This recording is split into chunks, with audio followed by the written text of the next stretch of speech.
In today's video, I'm going to teach you how to log out of Google Drive. If you've been using Drive in a web browser and want to make sure your files stay private, logging out is quick and straightforward. I'll walk you through the direct sign out option first, then show you what to do if you don't see the usual sign out button. I'll also share a few important notes so you understand how sign out works across devices and browsers. Start by opening drive.google.com in your browser.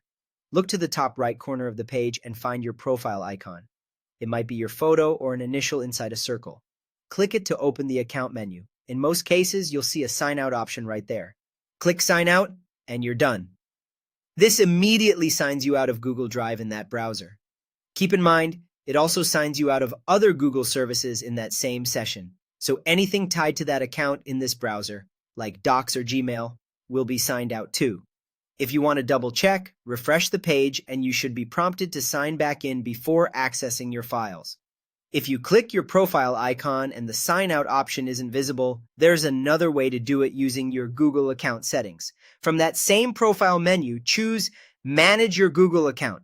This opens your account dashboard in a new tab. Navigate to the Security section, then look for Your Devices. This page lists the devices where your Google account is currently active. Choose the device you're using and select Sign Out. This action removes your account's access from that device's session and effectively logs you out of Drive there. Once finished, close the tab and return to Drive to confirm you've been signed out. A few things to know before you wrap up. On mobile, Google typically uses account removal instead of a simple logout button in the Drive app, so it works a bit differently than the browser experience. On a computer, signing out affects only the browser you used. If you're signed in on another browser or another device, those sessions stay active. And if Chrome Sync is turned on with your Google account, you may still appear signed in across Google services in that browser, even after you sign out of a site, because Sync can reconnect services as you browse. That's it. With these steps, you can confidently log out of Google Drive and keep your information protected when you step away.